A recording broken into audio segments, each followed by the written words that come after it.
You too. It's your man Will back in with another video. And today we're doing a reaction on Mike Tyson, the world's most dangerous boxer. I believe the title was. I don't know what I can't remember, but anyway, let's get into it, man.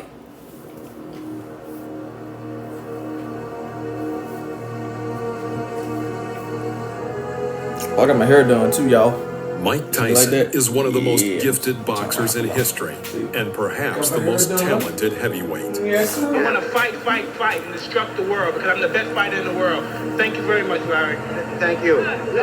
Dangerous man, bro. The potential of the Iron Mike was so great that he could dominate the ring for many years. But despite all of his brutality and the aggressiveness he displayed, he was a person who needed very delicate psychological support. When Cus D'Amato and later Kevin Rooney were beside him, Mike was a real machine of knockouts. That's it. See, ain't no way he's gonna hit you that, right? I think he started boxing. He was what, 16? Always good to throw the punch where you could hit him. That's crazy, bro. He was built like that at 16, man. Knocking motherfuckers out at 28. Just crazy. Keep the head down when you come up with the age. Keep your head down. Yeah, I mean, if they're coming up, it's starting to come up. To make it perfect. Like, I like Muhammad Ali too, but Muhammad Ali ain't got shit on Mike Tyson.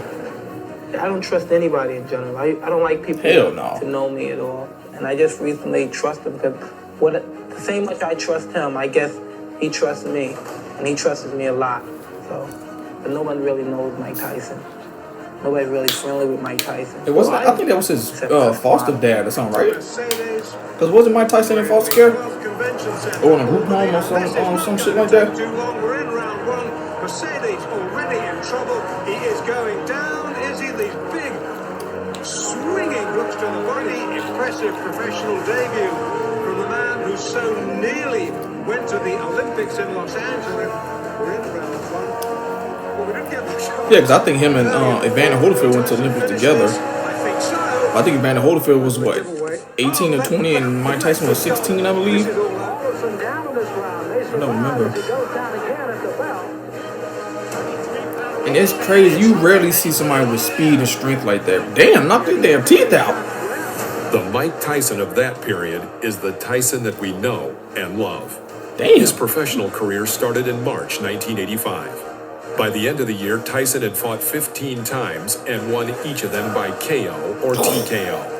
Back then, it was already obvious that in the near future, fans would be able to witness something special. He's breathing and nose is just...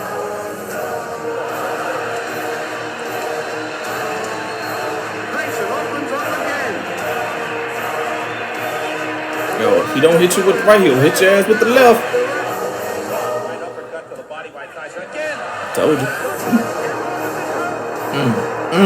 Had that nigga Daisy in the corner. They looking like, damn nigga, why you hit me like that?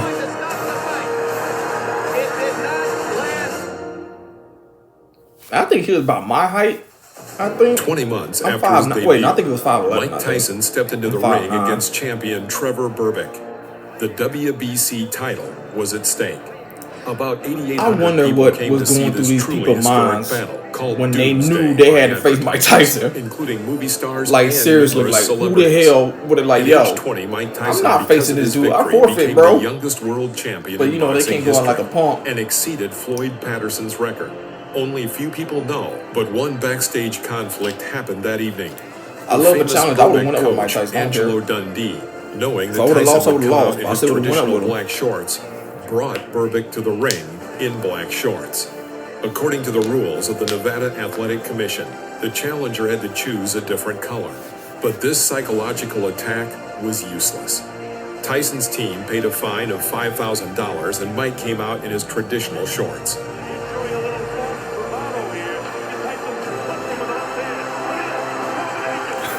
I was coming to destroy and win the heavyweight championship of the world, which I've done. And I'd like to dedicate my fight to my great guardian, Cus D'Amato. And I'm sure he's up there and he's looking and he's talking to all the great fighters and saying his boy did it. They're smiling, that's right. Yep.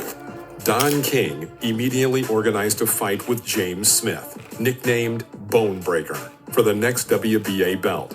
Despite the fact that Smith Well, lost his these first niggas with fight their in the hairline professional back in the ring day, by bro. a technical knockout, he was destined to take his own in the future. He defeated famous Englishman Frank Bruno and knocked out former WBA world champion Mike Weaver. But the climax of his boxing achievements was December 12, 1986, when he defeated Tim Witherspoon and won the championship belt, sending his opponent to the floor 3 times in the first round.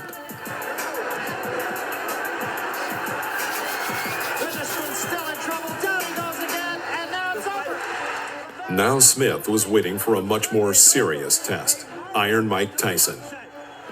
Handling me and weakening me, it didn't, because I believe he was I'm the best fighter in the world. When I'm right, no man could beat me. I got an opportunity to find out if the media made Mike Tyson or not. He's a good fighter, and I'm taking anything away from him, but I got a chance to prove Stop lying. that hard work and the struggle is the best way to go. Stop lying. In May 1987, they had a duel, which Mike defeated James Smith by decision of the judges.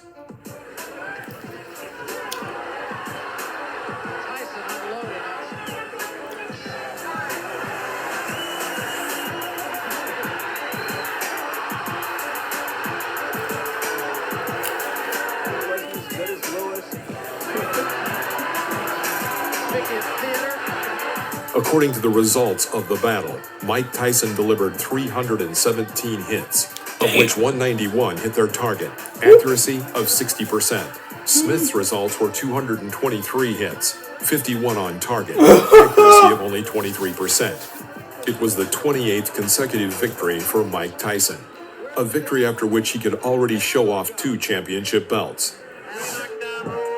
There is no 3 knockdown rule in this fight. Don't throw any punches during the break. Is that understood? Look at this Finish the nigga. last fighter. Right hand. Notice the heap of trouble. He's getting nailed by Tyson. This could be it. This nigga, I'll give it to him. He's still standing. He's still up. Never mind. He was still standing after them hits. The next opponent was Tony Tucker, Oh, the my IBF goodness. title Yeah. holder.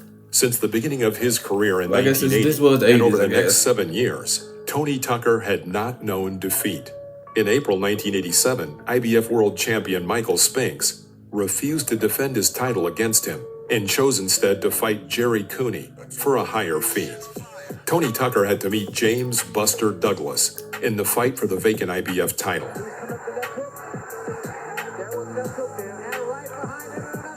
And after 64 days, he was obliged to enter the ring against Mike Tyson in the final part of the tournament for the title of Absolute World Champion. The bookmakers' bets in this fight were 10-1 in favor of Mike Tyson. Let's get it on, come on. Right hand, but he took a right from Tyson. And another big right by Mike Tyson. And particularly... I hate that grabbing shit, man.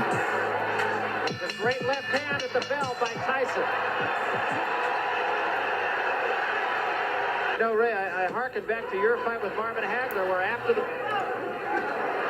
Damn, why is Park so damn long? There was a big... Hey, that get bit. Took another rumor about Tyson's... Look at this. Look at this. Got bit by my The fight went the whole distance, and only for the 3rd time in his professional career, Tyson had to give the judges the right to decide the outcome of the battle. The judges were unanimous in their decision to give the victory to Mike Tyson. He just knocked the damn sweat out his damn face. And undisputed heavyweight champion of the world, Iron Mike Tyson. Having lost his fight, Tony Tucker became the shortest-lived champion in history. At the age of 21, in his 31st fight, Mike Tyson becomes the undisputed world boxing champion. The last time this record had been broken was in 1979, when Leon Spinks triumphed over Muhammad Ali. Judging by the interview after the fight, Mike himself was not very pleased that he was unable to bring down his opponent ahead of schedule. Heavyweight champion, are you happy with the way you fought tonight? Not really, because I was trying my best to punch inside, but it just wasn't together today, and he was very intimidating. It was very tough. Was he a better fighter than you thought? It was very hard to tell because he did a great deal of holding. He threw very fast punches. It was true. And he really rocked you in the first round. Yes, he did. He was a very hard puncher. After Mike Tyson combined all 3 heavyweight belts, there arose a challenge to decide who the real champion was. First in line was Michael Spinks, who held the Ring magazine title. The fight attracted great public interest and was called by promoters once and for all.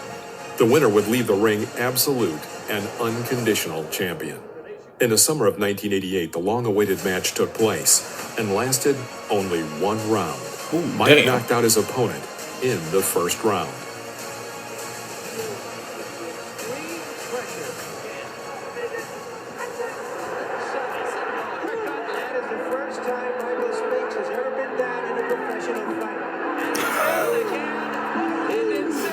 That's just crazy, bro. After this devastating defeat, Michael Spinks hung up the gloves and never entered the ring again. Damn, he beat your ass that bad, bro? Tyson received the enormous sum, for those times, of $22 million. At that time, it was the biggest fee in boxing history, and Mike was not even 22 years old. The battle took place 3 days before his birthday. According to the general opinion of boxing analysts, the fight with Spinks became the crown jewel of Mike Tyson's career. This wasn't just a fight. This was a total demolition. That evening showed that he could stand up to any legendary champion. That's crazy. I was gonna rip his heart out. I'm the best ever. I'm the most brutal and vicious and most ruthless champion there's ever been. My style is impetuous. My defense is impregnable. And I'm just ferocious. I want your heart. I want to eat his children. Praise be to Allah. What the Tyson has a very special place in the history of boxing. He was a champion for 3 years and 3 months. But during that short period, he caught the attention of fans and the general public. Even those who weren't interested in boxing at all. Why? Because people love knockouts, and Tyson had plenty of them in his professional record. But Tyson also had something bigger. Everyone was talking about Tyson's aura. It was really something powerful, frightening, but at the same time surprisingly attractive. People liked to observe these expressions of his aggression. Mike was an inexhaustible source of this pure and natural aggression, and the most amazing thing was that no one was disappointed if the battle ended quickly. Another important fact is that Iron Mike is the last super heavyweight in history who headlined the pound-for-pound ranking. And we, devoted fans, would like to remember him as the man which he making was that back. money on. Of course, in the 90s, he got a few memorable victories and was always in the top 10 best athletes in his weight class. But that still wasn't the Mike we used to know. Iron Mike, in his best shape, was not just in the top 10 best athletes. He was the top of the list. He was the king of his league, and everyone who came into his territory was scared to look him straight into the eye. We remember Mike as a tough, fearsome, and extremely fast super heavyweight. He gave us one of the most prominent epochs in boxing. And we say, thanks, Mike. That was unforgettable. All during my training, I've been afraid of this man. I thought this man might be capable of beating me. I've dreamed of him beating me. But I always stayed afraid of him. But as closer I get to the ring, I'm more confident. Once I'm in the ring, I'm a god. No one could beat me.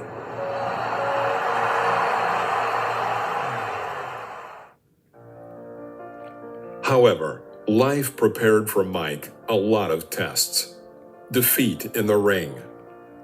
The emptiness in his soul after betrayal by loved ones. And zeros in his bank accounts after being cheated by managers, divorces, and alcohol. Years later, Tyson was not himself, but he still says that no matter how his fate has changed, he can still take a blow. Judge Mike by his young years, when he fought primarily for the victory. His last fights were for money. He just had to go into the ring, but the fire was no longer in his eyes. He did not fight for victory. He's worked up a full sweat. I want to tell you, the electricity in this crowd is awesome. I haven't felt like this since... That's what I say, man. Whenever I get real big on YouTube or whatever else the case may be, man, I'm not hiring any motherfucking hand of my money. It's not going to happen, bro. That Mike Tyson at the peak of his career was one of the best athletes in the history of boxing. But you can't be on top forever. Even legends do not linger in the ring forever. Their days are also numbered. I keep my eyes on him. I keep my eyes on him. But still, I'm not having nobody. I'm not having an account. I'm not having none of that shit. One of his eyes may move. During the fight, that shit might sound stupid, but I'm not gonna have nobody steal it from me. And nah, bro, that's not gonna happen. I'm punching real hard, and I'm punching, and when I'm punching him, I know he's not able to take my punches. 1, 2, 3 punches. I'm throwing him butt punches and bunches. He goes down, he's out. I'm victorious. Mike Tyson, greatest fighter ever lived. Thank you for watching this video. If you liked it, please press the like button. Subscribe to the channel. I just seen the video too. He come back to fight Roy Jones Jr. Legends of the fuck past. Roy Jones Jr. up, bro. I'm putting my money on Tyson. Fuck what you heard. That's crazy. That's crazy. Damn, I don't remember when the fuck I got bit. I just not seen that. I didn't see it when I was at the gym. I don't know, I guess it took some time to, whatchamacallit? Yeah. So I guess it's manifest onto my shoulder blades. But I hope y'all liked the video. If y'all did, like, comment, subscribe, do all the stuff you think that's necessary. And I'll see you in the next video. Peace.